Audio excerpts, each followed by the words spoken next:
Hi, everyone. This is Dr. Nicole, and Happy, healthy Hadley. you're listening to Holistic Inner Balance Podcast. And today you are going to learn how to make your mind and body your own safe haven. We talk about havening with Elle Louise McBride, and she is a globally recognized trauma-informed havening technique practitioner and trainer. She is a NeuroSelf Care expert, and she does corporate training, and she has a developmental background. Her focus is to deliver rapid, positive, and long-lasting results, which has made her a sought-after practitioner for those who want to heal or unlock their full potential. And she has an impressive list of clientele that include influential individuals, thought leaders from around the globe.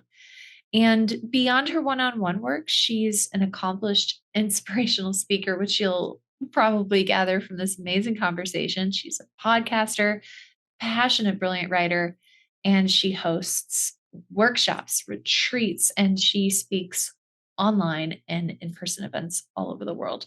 So I'm really excited to do some havening with you guys, and especially with you, Hadley. That was really fun. Oh my gosh. She's a force. Like her energy, you'll all feel it, is just very palpable. Yeah. Yeah. It's exactly like that. It's like, vroom, like it's so good. And the practices that we literally do a practice in this episode. So stay tuned for that. And the tools that she gives us throughout are going to be so helpful I know they're going to be helpful for me. And I know that they're going to be really helpful for you all as well. She talks about how, a lot of times we already have these coping mechanisms. We already have these different ways of doing things to make ourselves feel better. And she's like, just add havening to those coping mechanisms, and you'll find out how you can do that in the episode. But oh man, it was so good. Yeah. Well, let's dive in. Let's do it. I have so much fun listening to her and just soak in her energy. Yes. All right, everyone. So when you and I first connected, you talked about how havening changed your life, and you're so passionate about it, and not just as a healer and as a scientist and academic, but as a person who's experienced the gifts of havening. And so I would be so grateful if you could tell us a little bit about your story and your experience with havening and what it's done for you. Yeah, of course. Well, for myself, in 2016, I was really at my rock bottom. I had been there a few times, but hadn't necessarily stayed there as long as I had stayed in this one.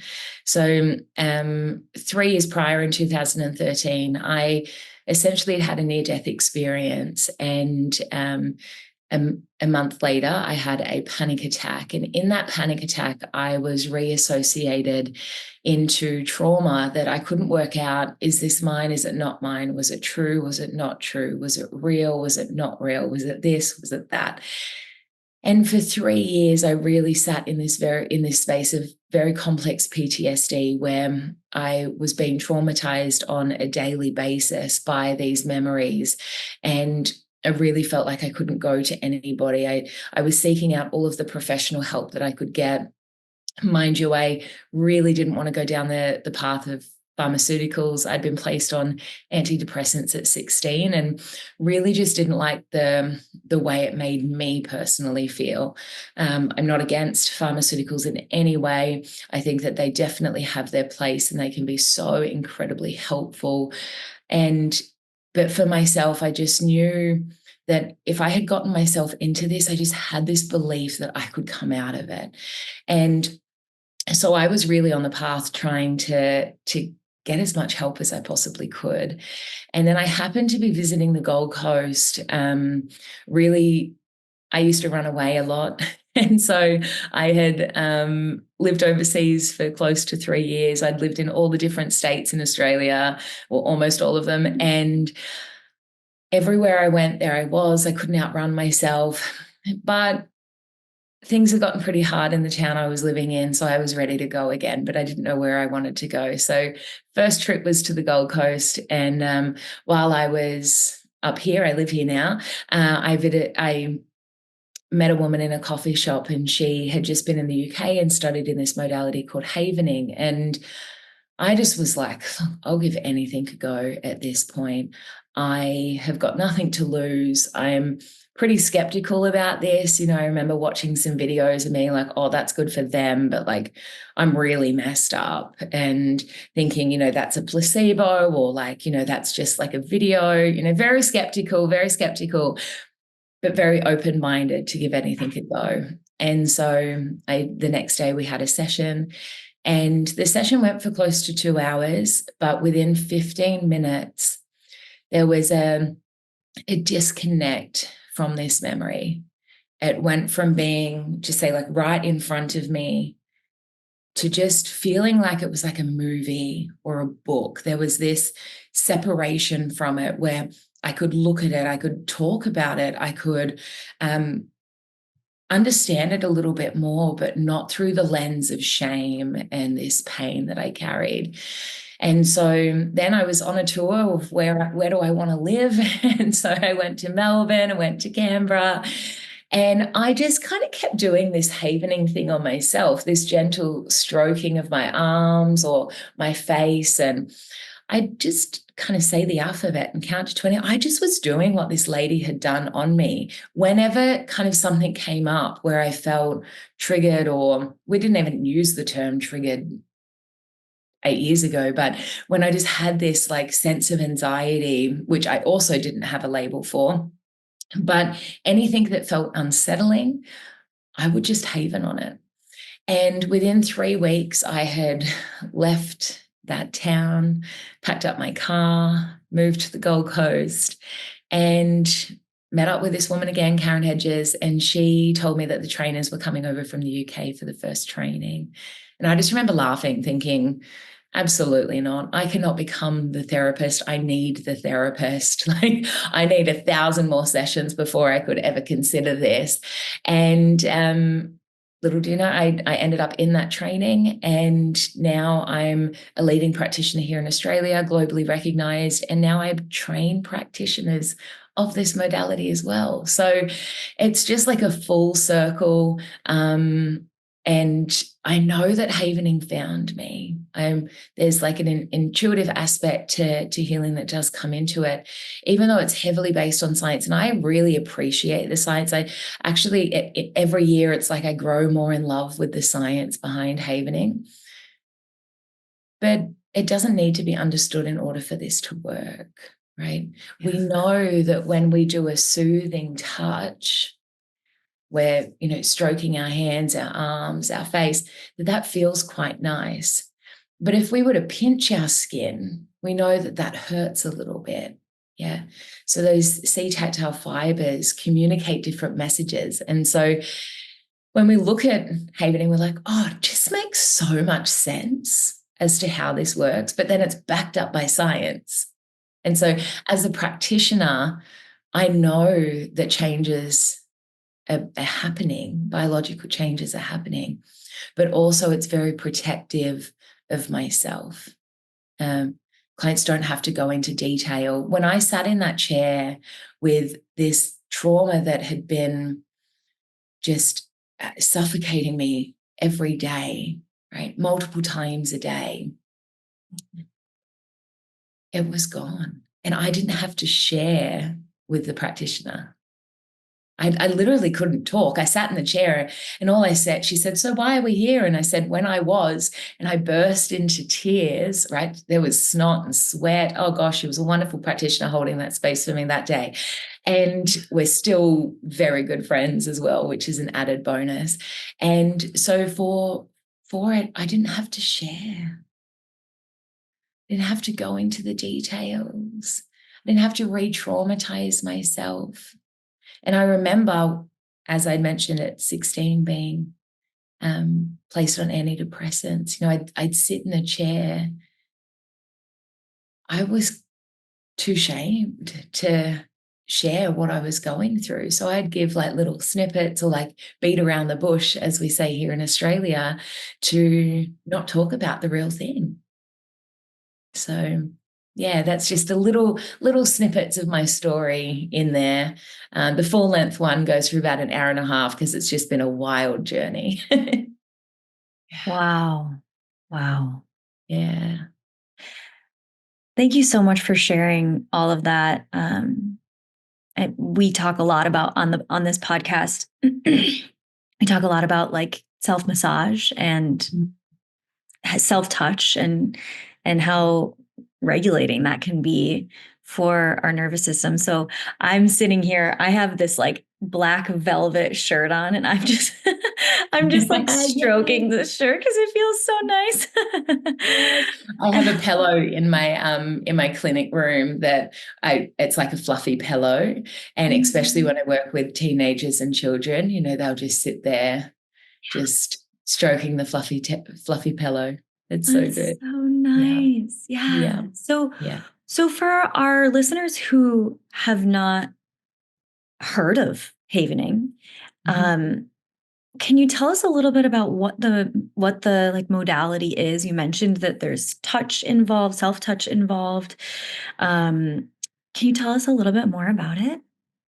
Yeah. So havening really, it is a psychosensory therapy. So using the body to change the way that we feel. So for us, psycho being mind, sensory being the body, being touch. Yeah. So with a client, we're really working on three different areas, or there's to say three distinct applications of havening, where there's one, emotional disturbances or encoded psychological trauma. You've then got wellness or stress management, peak performance. And then as a self-help tool. So you're really able to use this in many different aspects. We've got haveners that do specialize into different things. For myself, I'm kind of across the board in how I can support people, but it really is altering thought, mood, and our behavior as well. So going into a session, depending on kind of those three areas where somebody's wanting to work on, they may not put it into that kind of box of wanting to work on emotional, wellness or their stress management, but depends on what their presenting kind of issue is, then we will take a different route dependent on that. Yeah. But havening was created in the year 2001 by Harvard-trained medical Dr. Ronald Rudin, along with his brother Stephen Rudin. And it really has been hailed a remarkable breakthrough because of, they were first introduced, Ron was first introduced to EFT through Paul McKenna, who many may know.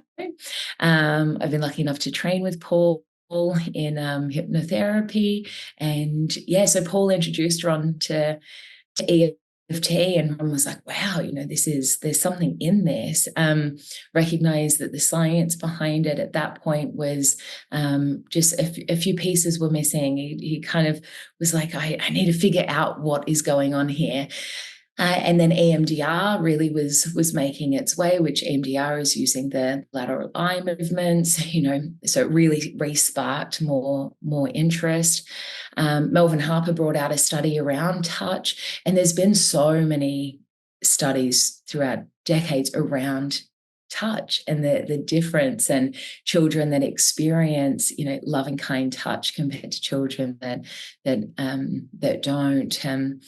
So it really just took its own path to then in 2013 was marked as havening techniques. Prior to that, they'd really been working in this space of amygdala depotentiation, because through the science, that's what Ron really worked out was happening, is that through either tapping, stroking, eye movements, that this sense of the amygdala changing its ability to respond. And so, yeah, they chose the name havening because it really is creating a safe haven within ourselves. And amygdala depotentiation, although I think some people wish it had have kept its name for, the scientific purposes, a lot of us love the name havening. Yeah. Or delta I wave love that. I'm from a town in Michigan called Grand Haven. Oh, beautiful. Yeah. Yeah, amazing. And we should run our conference there. That would be great. There you go. Yeah. I'm surprised it hasn't. It's usually in New York or London, but next year we are having it in New Zealand, which is really cool. Just shows the growth of it because it's, either been in one of the major cities for so long now. Yeah. So if I can ask a little more, it is with your experience, it sounds like, was it more of a big T trauma event that the havening was really transformative for? Or was it more so like you and I, so I got to experience havening. And so the target that I picked is a target that has shown up 20,000 times. And so it'd be interesting to learn a little bit about where the brain will integrate so much more because of all the different data points and experiences getting integrated versus a big T trauma or one main thing that happens. And then, of course, there's the subsequent PTSD that can come from that big T trauma. But can you talk a little bit more about that? Yeah, absolutely. So in my case, mine was that a trauma had been blocked out for 23 years. Yeah. Mm-hmm. And then all of a sudden, I was traumatized by something that I couldn't work out if it was true or not. Yeah. Mm-hmm. So this is not an uncommon thing. I've since supported people through this. Then there are people that are like, oh no, I know specifically where this happened. Yeah. Mm-hmm. A lot of people, even with pain, they'll go, I've had this pain in my back and it's been there ever since this specific event happened. So a lot of the times if you haven that event, the pain that's being stored in the body will also alleviate. Now, when we are looking at events, when we get into the havening, because there's it is creating that safe haven, that touch is saying it's okay, I'm safe. So our mind really will present what's not supporting us, what really needs to be let go of. So we're able to go into that memory specifically, almost not reliving it, but reviewing it. Like, okay, I'm aware that it's there. I'm just going to spend 10, 15 seconds just really thinking about it. Allowing myself, giving myself permission to think about the thing that I've been trying so hard not to think about or to push aside or to, just, okay, I'm going to have all of these coping mechanisms to just not have to think about that one thing. So we give it the time of day to go, no, if it's there, let's look at it. And as we're looking at it, what we're doing is we're really increasing that adrenaline and the neuroadrenaline, the cortisol, even dopamine is really released in that message. Then we've got, really fast kind of chemicals that go. We've got glutamate receptors. And again, if I go into the science, we'll be here a little while, but essentially our amygdala starts sending off what's called AMPA receptors. And these AMPA receptors, when there's trauma, those AMPA receptors will stay permeated. They're glued onto the surface. Yeah, they're there. It's like a biological super glue called phosphate. Yeah, so it's there. So when we've had a trauma, the reason why we keep thinking about it or it keeps revealing itself is because AMPA receptors on the amygdala have said, I'm going to remember this forever. I'm not going to let this go. Now, the reason why havening works and works so profoundly is because when we bring up that memory again, and those AMPA receptors get triggered and are standing up, and that happens almost instantaneously within 10, 15 seconds, then the havening touch, what it's doing is producing serotonin, oxytocin, as well as a neurotransmitter called GABA. Now, GABA neurotransmitter, many people have heard about it, kind of is a neurotransmitter that I like to say it brings in a stop sign. it stops the message from being passed along. Now, we've also got where the chemical changes is the calcium ion channels start moving a lot slower. Yeah, different chemicals like commodulin and calcineurin are released. And what this does is it permanently starts to depotentiate those AMPA receptors on the amygdala. So then we can have the memory without having trigger. And this can happen very quickly within what we call rounds of havening. And so that's why for myself, when I sat down in the chair with this trauma, that I literally could say 3 words before I was having a full abreaction and response to it, that within one round of this havening, in about 15 minutes, it felt so much lighter, right? It was like a 10 out of 10 trauma. And it went to like a 5 out of 10. Yeah, I continued to do work on it. New things got revealed. I was covered in so much shame about it that then when I returned to the Gold Coast, there was like this righteous anger within me, this like, I'm really now quite angry. I'm just I was like all these new things that I hadn't been able to have access to. So my havening wasn't just for myself and many of my clients, wasn't just that one session, but that one session alone also brought me freedom. Like I think about it, if I had have gone from that 10 out of 10 where it was really bad to that 5 out of 10, I would have grown in more capacity. Yeah. I would have had more in my tank. Yeah. I was completely full. Everything was too much. A day of work, I'd need to go home and just go straight to sleep. Catching up with friends was just almost too hard unless there was copious amounts of alcohol. I couldn't have fun. So my capacity that I had was very, very small. So going from like a 10 out of 10, if you think about it, if you cut that in half, you've got 50% more capacity. Yeah, I wasn't where I am now in a full sense of freedom, but there was this like alleviated stress and shame that was given, that I could cope again. I could walk outside and hear the birds and, look at people and smile at them when they were smiling at me instead of thinking that person knows, that person's judging me. All of these ruminating thoughts that I used to have they were gone. But it didn't mean that the work wasn't over. I still haven all the time. I still have sessions with Karen, my mentor. She's like a mentor, best friend, Arnie's sister. She comes and supports me now on my trainings, and yeah, it's a bond that will never be broken. But this understanding that that's also science.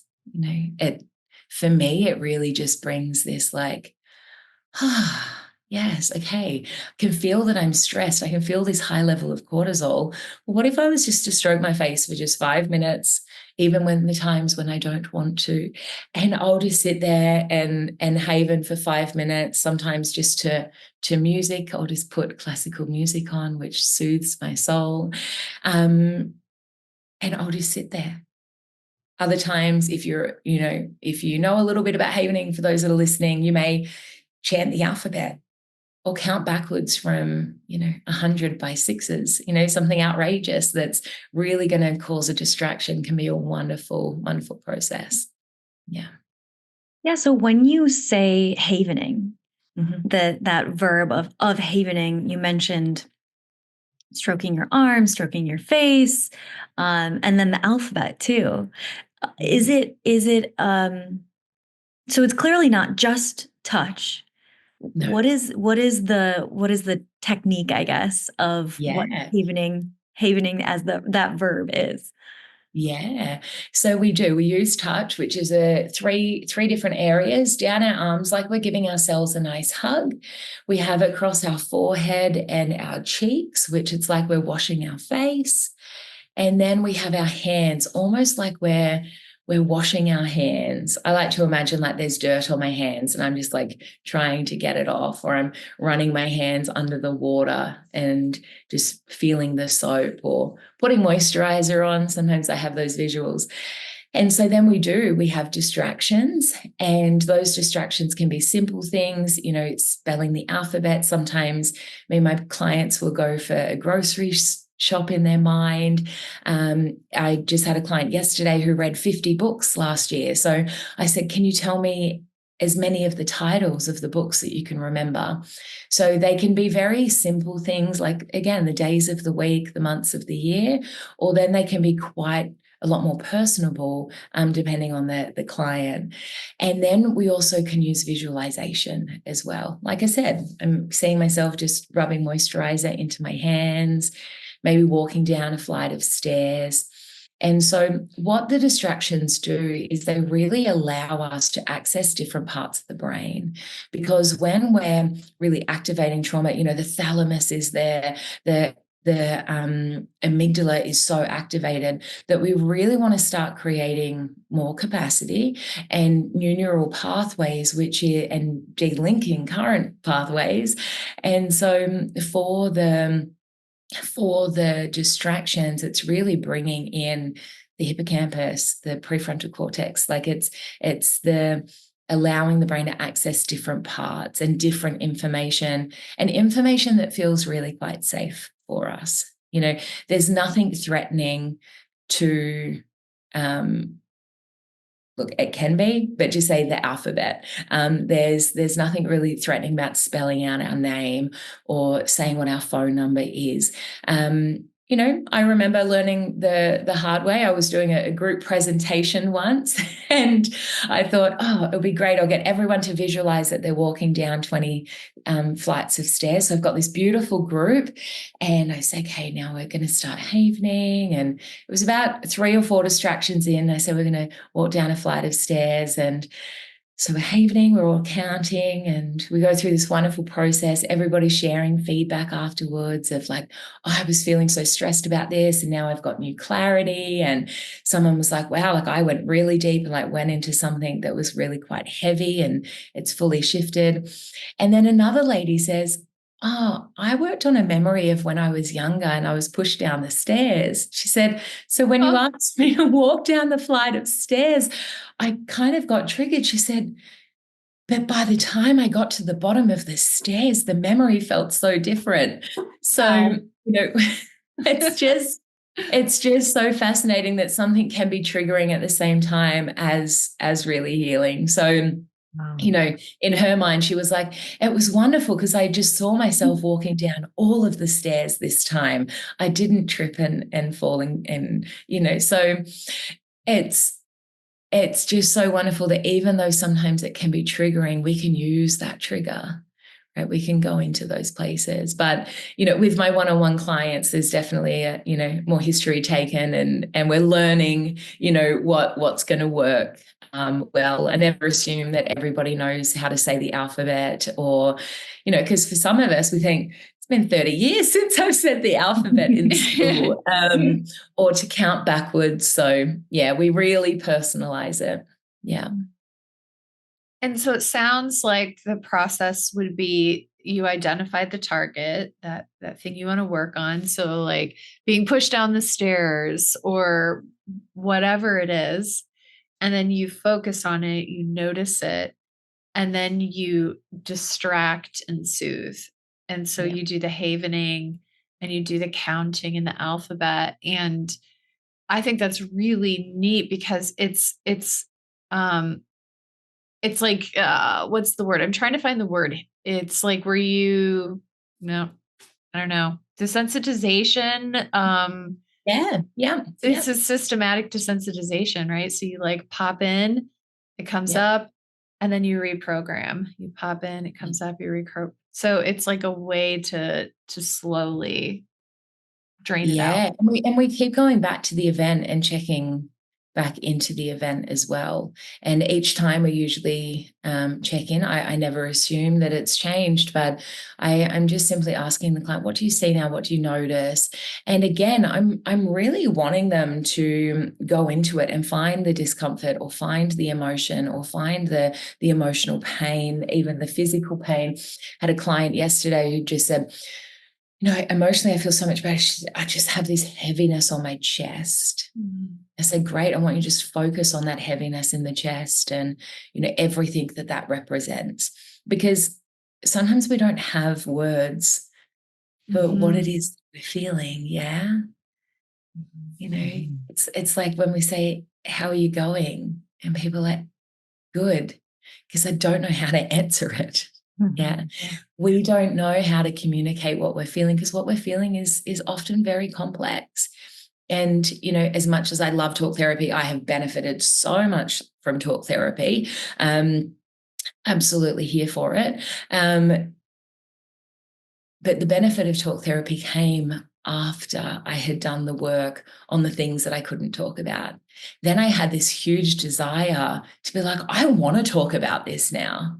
I want to unpack it, because I don't carry that shame that I did have. So it became incredibly beneficial for me, because I then was like, it was like my tongue was unleashed. I wanted and desired to talk about the things that I had been through, that I had spent, a really long time feeling like so misunderstood, like no one would get me. Like I was just, so unworthy of taking up any form of space. So, yeah. And I did use my tongue a lot, but it was just in just ways that were never beneficial. Could talk down the whole house, but it was really from that space of anxiety and lacking of confidence. It's quite interesting that a lot of feedback I always get is like, oh, you were always so confident. And I'm like, I was riddled with anxiety. I may have looked like that. But yeah. I'm curious, how can havening help us if we don't, like Dr. Cain was talking about, we maybe don't have this one event that happened. And you also mentioned like you can use it for just like personal development and up-leveling in that area as well. I'm curious how it can help us when we don't have that, just one specific event. Yeah. Well, then it would be looking at, what's the intention for why you're here? So for us, when we think about, a newborn baby or a kitten or a puppy, they just know how loved they are. Yeah. And so if somebody was to come in going, Elle, like I just feel so unlovable, so unworthy, I don't see them for that. I see them as that puppy dog or that kitten, right? That's just like, give me all the attention. And so we're born with that innate belief. Things do happen. And sometimes, because the hippocampus, which is like our memory bank, our internal library, doesn't really come on board until we're like 3, then some people's younger, some people a little bit older. And so for us, we are then designed not to store all of our memories. Yeah. And what is something that's big to somebody can be very minor to somebody else. And so there is going to be events, right?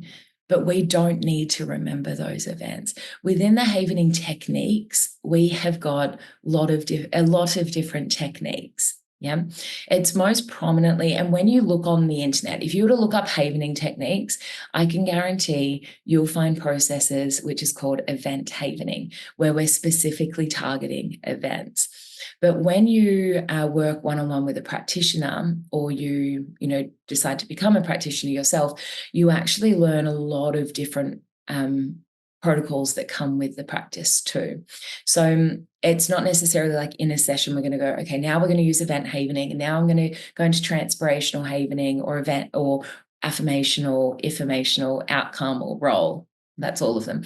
And then we've got lots of subcategories that people have created.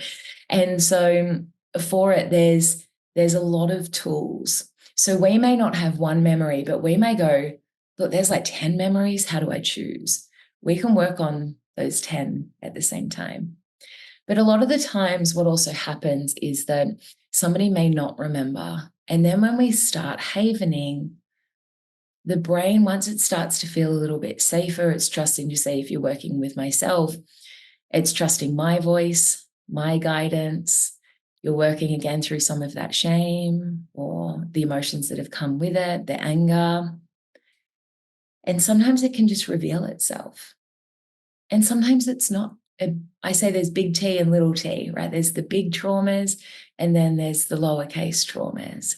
And they can be, to the mind, we can go, no, that wasn't traumatic. That wasn't traumatic. But if it changed us, it was trauma. Trauma changes us. And so it doesn't necessarily need to be something so big. It can be, I felt dismissed. My younger sibling was born and I just felt ignored. To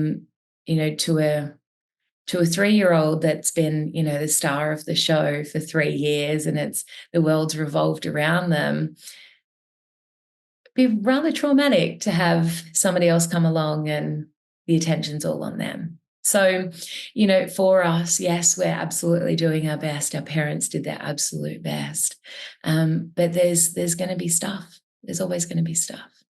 But we don't need to specifically work on it, in short answer. We can work on a lot of things. We can work on the emotional side of things. We don't need to know what made us feel angry, but we can work on the anger. I love that because, I feel like there are a lot of times when I'm like, I don't know. I don't think there was an event for this. I've just been experiencing it for a long time. We can also get into the thing of like, oh, I've got to find the thing. I've got to find the needle in the haystack, and then that's going to fix everything. And if I can just figure out what that needle was and where it is, then I'll have freedom. Yeah. But we don't need to know. Yes, it can be helpful, right? And yes, I think we sometimes do get there. But like in my experience where I shared before, like it was like a 10 out of 10. It was so bad, right? I don't think I would have made it another 2 weeks in my own head. Like I was willing to not be here. It was so bad. So when I had that sense of freedom, where still to this day, I haven't worked on that specific event ever again. That was dealt with. It was the repercussions of the other stuff that came, It was the sadness of what those 3 years of complex PTSD took away from me. It was the environments and the habits that I had created as a coping mechanism because of that one panic attack that I had had. So it wasn't necessarily then the event, it was the coping of, alcoholism and, addiction with an ex-partner that I had, really, obsessive compulsive disorders and like all the labels that, I could have been given at different times. This riddling anxiety that I'd wake up in the morning and be running to the bathroom, doing countless pregnancy tests, thinking this isn't normal. There's something wrong with me. For us, it was all of that. It wasn't necessarily the event. And that came later. That came with not just going and seeing my therapist and having the counseling, havening sessions, that then came with journaling, daily meditation, daily affirmational havening, where I would sit. I had affirmations everywhere. One of the greatest things I think I ever did for myself was I got a pen and paper, A4 paper, just a pen, and wrote down affirmations, and I put them in the shower.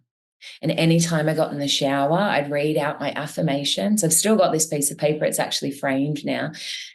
And I just haven and read these affirmations out every day. I'd sit and I'd haven, I'm enough, I am enough, I am enough, I am enough, I am enough. I'd sit on the beach and I'd do this, for hundreds of times over and over again. I had to take radical responsibility, because if I was pulling out weeds in my neural garden, right? I like to think like the brain like a garden, and I was pulling out the weeds. I was pulling out like oak trees that had been there my entire life. Like I was going to town on the gardening of my brain. But often people do this. They go on this healing journey. They just want to heal everything, right? They want to pull everything out, but we forget that it's our role to then put back in. Oh, yeah. Yeah. It's our role to go, okay, we can be on a healing journey to fix ourselves, right? But will we go on the journey to then create ourselves as well? Yeah. If I don't want the belief that I'm unworthy and I'm not good enough, well, I need to then equally choose the belief that I am enough. Otherwise, I'm just going to do what I've always done and keep that belief. And no one's coming to knock on my door and go, Elle, just so you know, Daily Mail has said that you're enough, right? No one was coming to do that. No one was coming to tell me that, I wasn't this person that was riddled with shame. I had to do that. My therapist couldn't do that for me, right? My practitioner, right? My mum would tell me that she loves me, right? Friends would tell me that I'm amazing, right? I didn't believe them, because I didn't believe it for myself. So for us, it's going, okay, well, do I want, roses or lilies? Like, what do I want? What do I want? And that is one of the hardest questions. I was going to say it before and then I didn't, but it's come back into my brain. I worked with a client the other day and she said, oh, Elle, I really just want to feel more confident. I want to feel more confident. And we really broke down what that meant. And she was able to tell me what it wasn't, but wasn't able to tell me what it is. Yeah. And so when we look at that and we go, well, this is an identity. We've got a skewed identity here. So who am I? And if we all sit, everyone that's listening, I'm sorry, I hope if you had your coffee before listening to this, but it's going, well, who am I? And that's such a hard question to answer because we overcomplicate it. But what I've come to realize is like, I'm love. I'm love. It can be beyond that, but I'm love and I'm enough. I am enough. Because enough on whose scale? Like who designed the enough, like meter? Like where did that come from? Right? It's an internal thing. It's a comparison thing. Yeah. So it's just so good. It's so good. Our brain is so brilliant and it will give us what it thinks we want. We just got to learn to communicate with it, to direct it, to tell it what it is that we want. And it will go and find it. That's why practicing gratitude, probably the second outside of affirmations, gratitude was one of the best things I did on my journey of reprogramming my brain to look for things that I'm grateful for. Because it's very easy in this world to look for things that are, awful and, annoying and frustrating and, things that other people are doing that, we wouldn't do that. But when we start looking at the world through a sense of gratitude, we'll reprogram our brain very quickly. And we can't just always be trying to identify things to fix. Yeah. I love that you said, you were basically saying like, you can't just strip away. You can't just find all of these things that like, okay, I'm healing. In Ayurveda, which is one of the tools that I use with my clients, there's this principle that, and we're obsessed with detoxing right now in our society, right? We're obsessed with stripping away. And in Ayurveda, it's like, whoa. If you just do that, you're stripping away everything. And you have to also nourish. You have to bring in, over top of that, removing, you have to bring in more, whether that's with food, bringing in like more oil and fats and these things that are going to then nourish after you do some sort of stripping away process, or whether it is taking away something from the subconscious mind and bringing in something new. So I just love that you said that. I think it can be applied to all areas of our life. Yeah, absolutely. Absolutely. And there's a time for, healing, and then there's a time for growth, and there's a time for self-love. The best way, if you ask any, home renovator, renovate one room at a time, they're going to tell you that, right? If they're a good renovator, right? They're going to tell you, just do one room at a time, focus on that one room, get that one room done, and then go to the next. Mm-hmm. Yeah. I recently just helped a friend, garden at her business, right? Big, beautiful garden out the front of her cafe. And I just showed up. I was like, yeah, got my gloves, let's go, pass me a shovel. And so we're ripping out this garden. It's all going, and there's like insects, and in Australia there's spiders and wasps, and it's all going on. It's like a full party. And everything's gone now. And then yesterday she's designing what it is that she's wanting in that space, right? Hours and hours of redesigning, walking outside, looking at it, questioning it, taking pictures, really. She had this image before she ripped out the garden, but now that the garden's gone,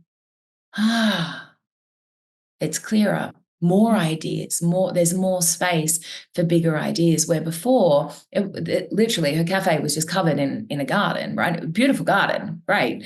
But it was covered that she couldn't see what it was that she wanted.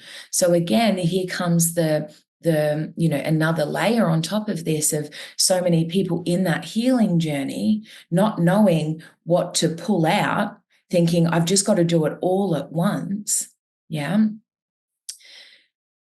The problem that my friend is now going to have with this garden, and she probably will listen to this podcast because she's a great supportive friend, is that she's now got so much of an open landscape that she doesn't now know what she wants. Do I do this? Do I do that? What do you think about this? And if it looks like this, now I can tell you that weeds are going to start growing in that area that she's landscaped.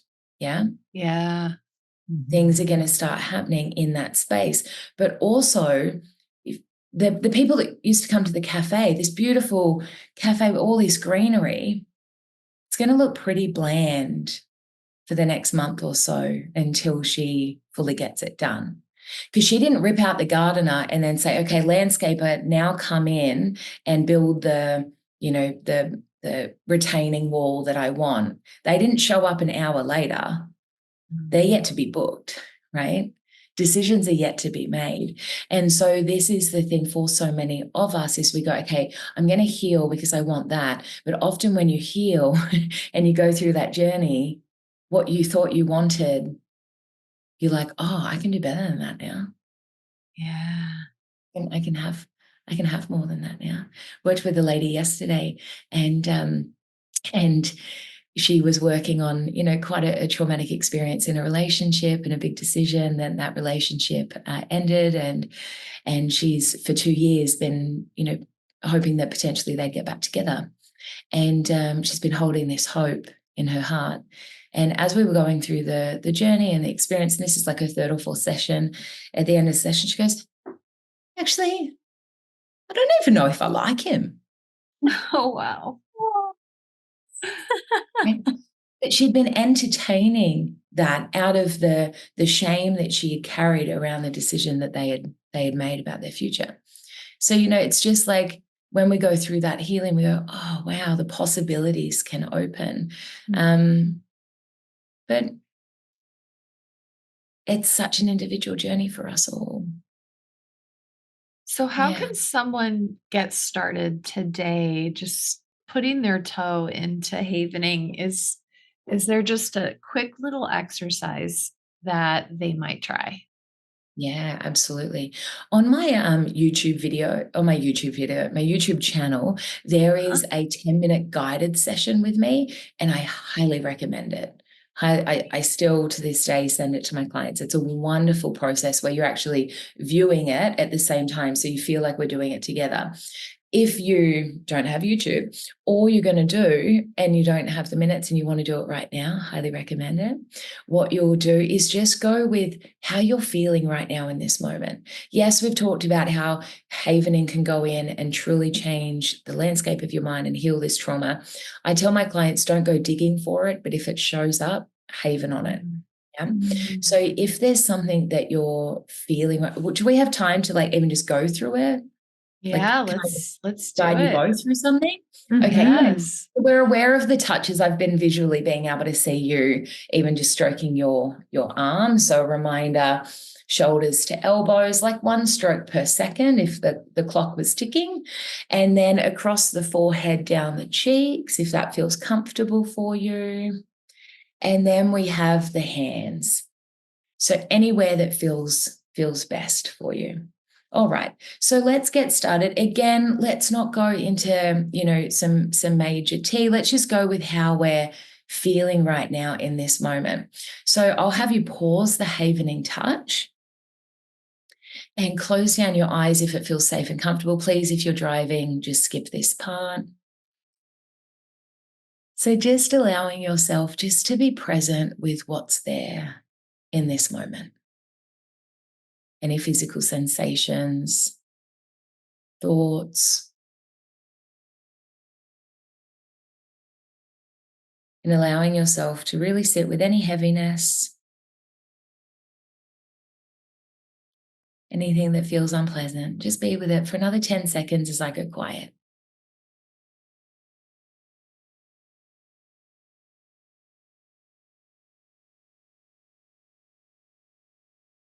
And now when we're ready, we're going to haven together wherever feels best for you, your arms, your face, your hands. Wonderful. And just out aloud, let's count to 10 together. So starting at 1, 2, 3, 4, 5, 6, 7, 8, 9, and 10. Wonderful. And now we're going to count backwards from 10 to 0. So starting at 10, 9, 8, 7, 6, 5, 4, 3, 2, and 1. Wonderful. And now are you able to both spell out your full names for me, first and last names?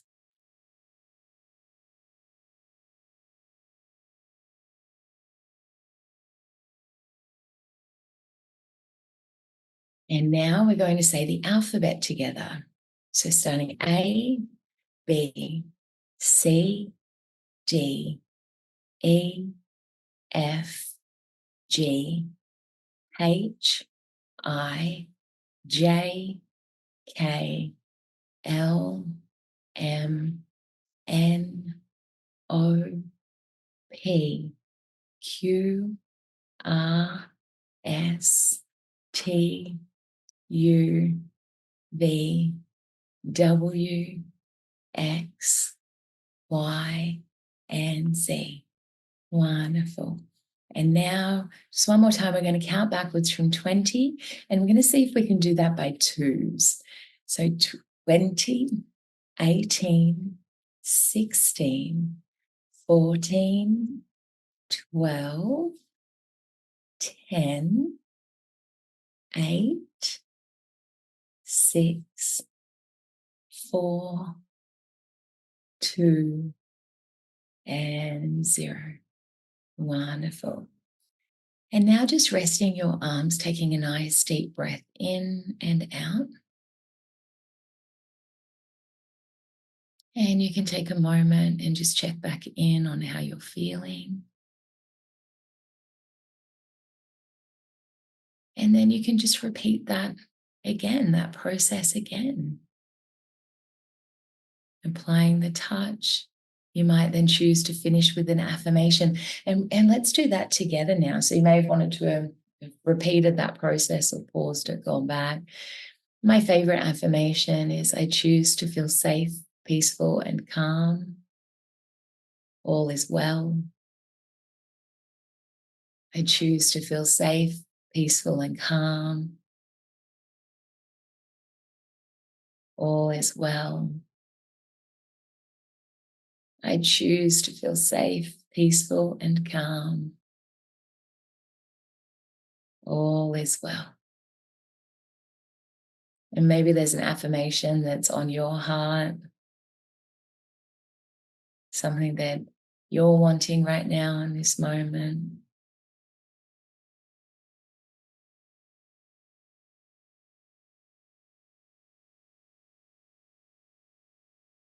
And again, stay in that as long as you like. And when you're ready, you can come back out. Mm-hmm.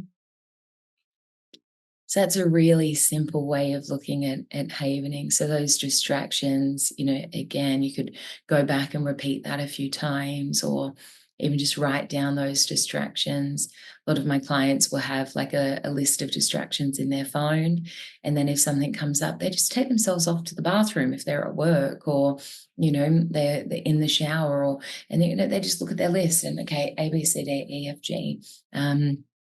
And work through it on the go. Those real triggers are wonderful in sessions. There's a safety that's created, so the brain will go, oh, I can just rest here. But we do really want to create, an activation of those AMPA receptors. Yeah. When I just dialed in on myself in that moment, I was noticing like pressure and congestion kind of in the neck and chest area. And then even after just one havening and we checked back in, that felt much less, which I was like, oh, that was neat actually. Yeah. A lady yesterday I ran into, she said, Elle, I'll never forget the time I had that really bad headache, almost she suffers from migraine. She said it almost was turning into a migraine. She said, and I remembered you just stroked my arms and you said some funny things and it was gone. She said, now anytime I get a headache, I just do that. I said, wonderful. The freedom that can come with that. Oh, that's so a gift. I'm thinking about like teaching kids this. Yeah. Teaching kids how to regulate. In the US, there's a few studies being done in a few schools where they start the morning with, I open my mind to learning, I open my heart to friendship, I choose to feel safe, peaceful, and calm. And so it's this wonderful way, imagining, especially in the US in comparison to many other, the schooling there in comparison to Australia is incredibly different with, the daily stresses that I suppose will come in those schools. Yeah. And so for it's, to know that this is something that's being ran throughout, I don't quote me, but I think it's 30 different schools is just phenomenal. Yeah. Wow. Yeah. Wow. Oh, I can't wait. My sister is a 4th grade teacher, and yes. I've gone into her classroom before, and she does affirmations, and she does little like time for silence, like a 20 seconds of silence or whatever. And but I love this. I love like bringing this into the affirmations and stuff would be so cool. We have a phenomenal woman named Erica Neal. Highly recommend looking into her. She has written a book on havening with children, and she's actually in Africa at the moment and working with children. But there was just a video in our private havening practitioner group, and the children were then teaching the adults and doing havening with the adults, and my heart just has been burst, again and again. But yeah, just phenomenal work. I don't specialize in children and mental health. I do work with a lot of children, but usually once I've worked with the adult. And so the parent has got a really good understanding of havening. And then if they're aware that the child has gone through something or is going through something, but I'm a very proud auntie. And so my niece and nephews know havening. And it's just such a gift to be able to give to them. My niece thinks that it's a magic trick, but it's just so wonderful. It's just such a gift. When you were saying that about the woman with the migraine, it does seem like a magic trick. Like, it's like, are you a witch? I know. And far from it. That's why I love the science, because without the science, you can think that, oh, you're doing this. I've got to go and see that magical woman bride from, the Gold Coast, Queensland. No. Right? Like, my clients do this. It's got nothing to do with me. Yes, I'm an incredible facilitator, and I like to consider myself a humble person, but I don't think humble people say that they're humble. So I stay away from saying that. But for it's yes, I take part, but it's the clients, and what I love about it is that, even from my own experience, my own willingness to say yes to that session with Karen that day, to sit in that chair and go into those hard places, and then to, know that she stroked my arms and had me say the alphabet a few times, much more complex than that, but so deceptively simple. And it changed my life, that then I had this sense of like, wow, I continued to do that for myself. I continue to do that for myself 8 years later.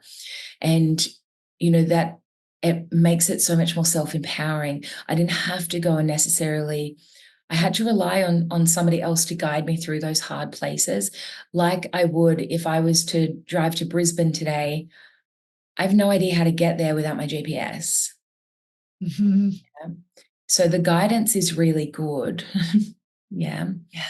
But also, I've got to be the one that puts the address into the GPS. Yeah, I've got to be the one that's willing.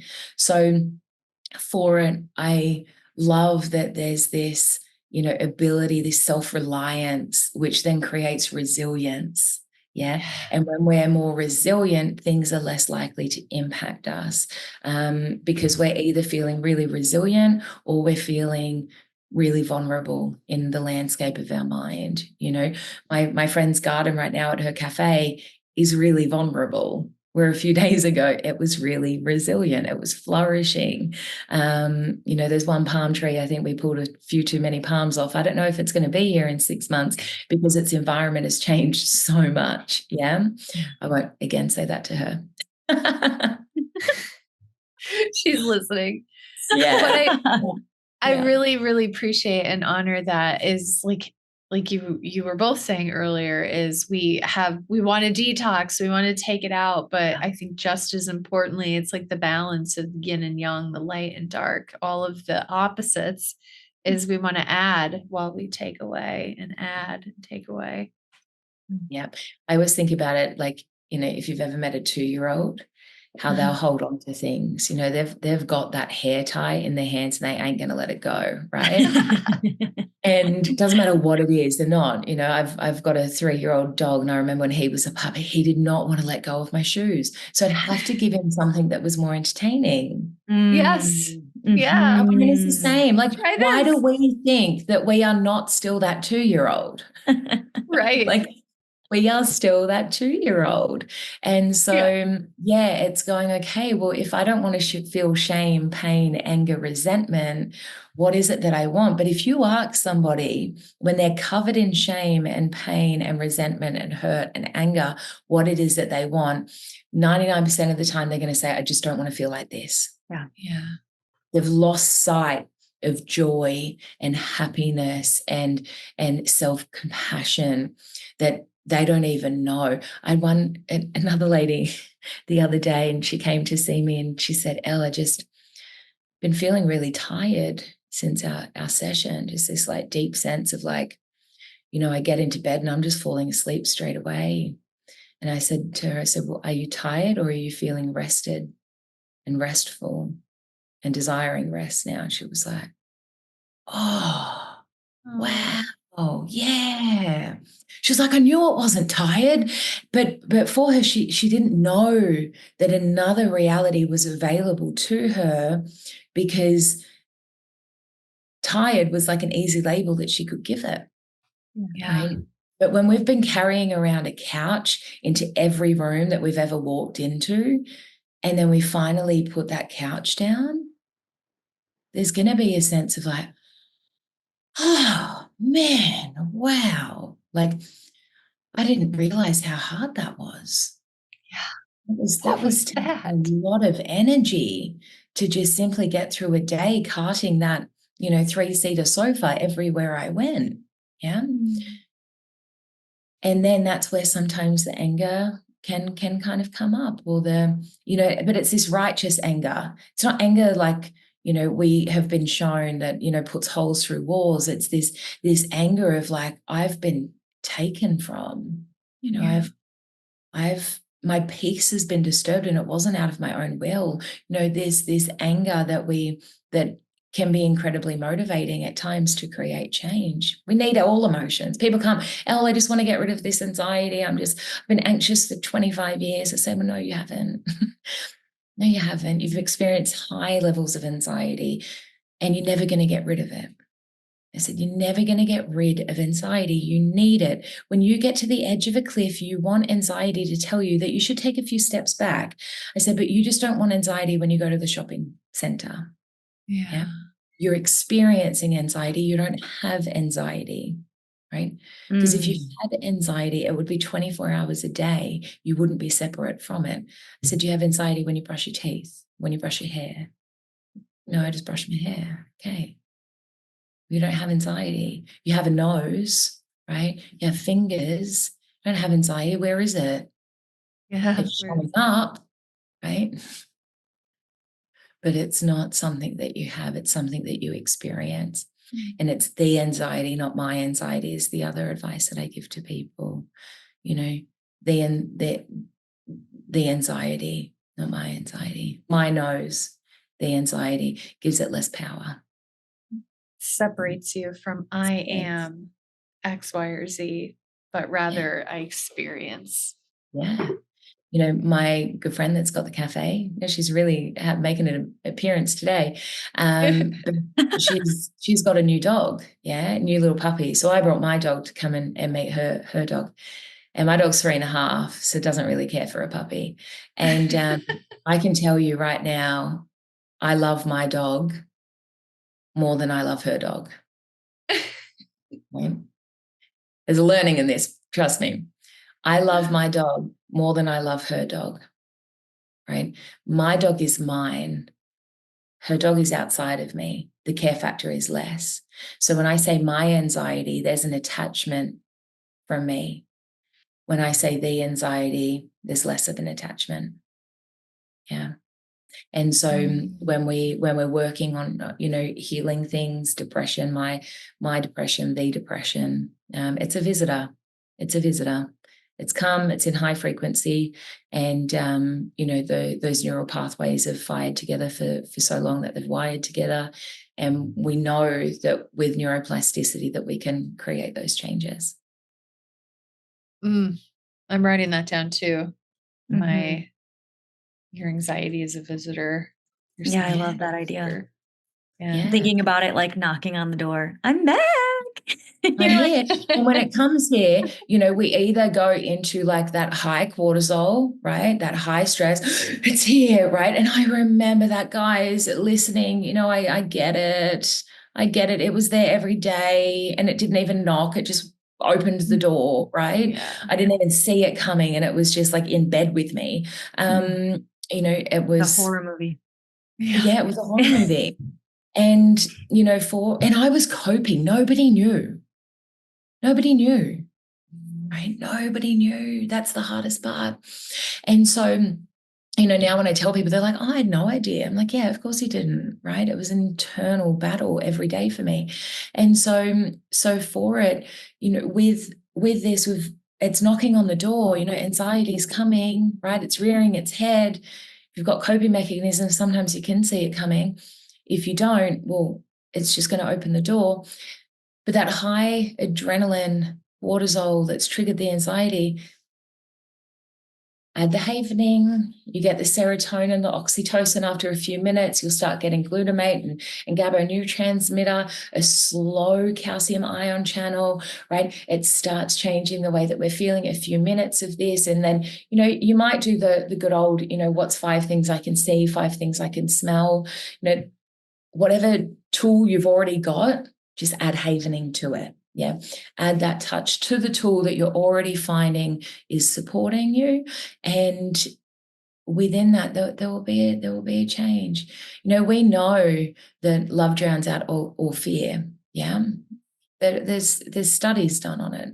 I don't know what Bible verse it is, but it's true. Love drowns out all fear, and so when we look at adrenaline, cortisol, right? They produce a fear response, fight, flight, freeze, or fawn.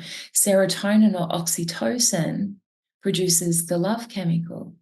So when we're feeling fear, if we produce more love, it will drown it out. It creates that change. Serotonin and oxytocin, they're powerful.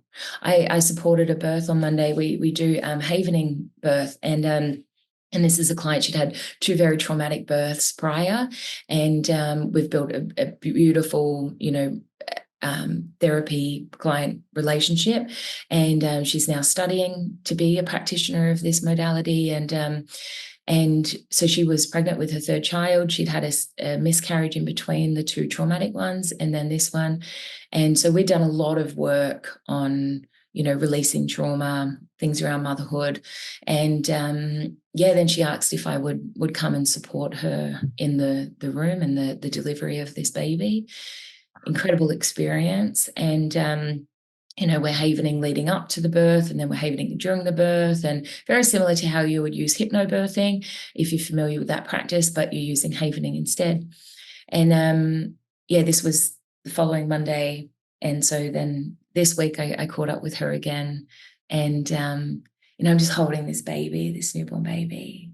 And I'm holding this baby for about half an hour. We're all just talking and, holding the baby, shaking the baby. I then hand this baby back, and I felt high as a kite. Mm-hmm. I literally was like, someone has given me a drug, like, serotonin and oxytocin right there. Like, that is, so what have you got to do? Do you need to go and visit some kittens and puppies?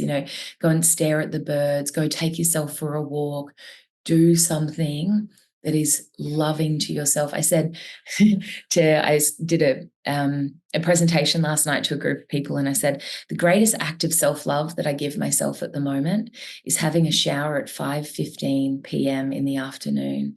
I said, the light that comes through my bathroom is just magical. My bathroom turns orange and it's just stunning. I said, and when I have that shower, I know that I love myself. Nobody else might resonate with that ever, but I know that that's something that brings me pure joy and reminds myself that I've got my best interests at heart. So find whatever it is for you. Yeah. So for those who are listening, is figure out something you can put in your flower bed, something you can put in your garden, something you can do to boost that oxytocin, that beautiful love serotonin.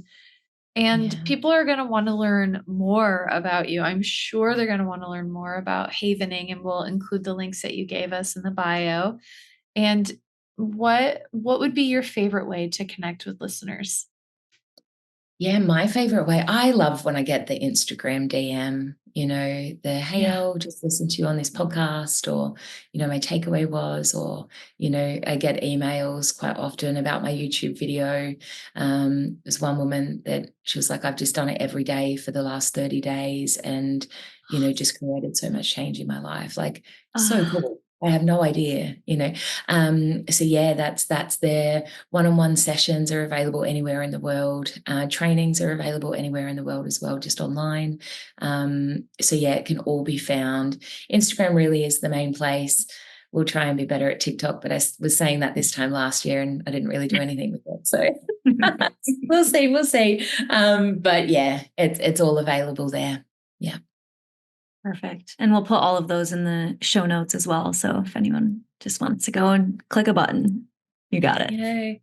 Yeah. Elle, this has been so wonderful. Thank you so much for your candor, your heart, your wisdom, and for being a trailblazer for havening in the world. I think this could be really life-changing for so many people.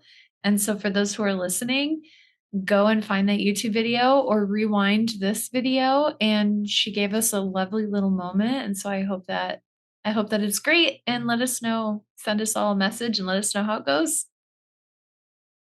All right, everyone. Thanks for listening. We'll see you soon. Bye, everyone.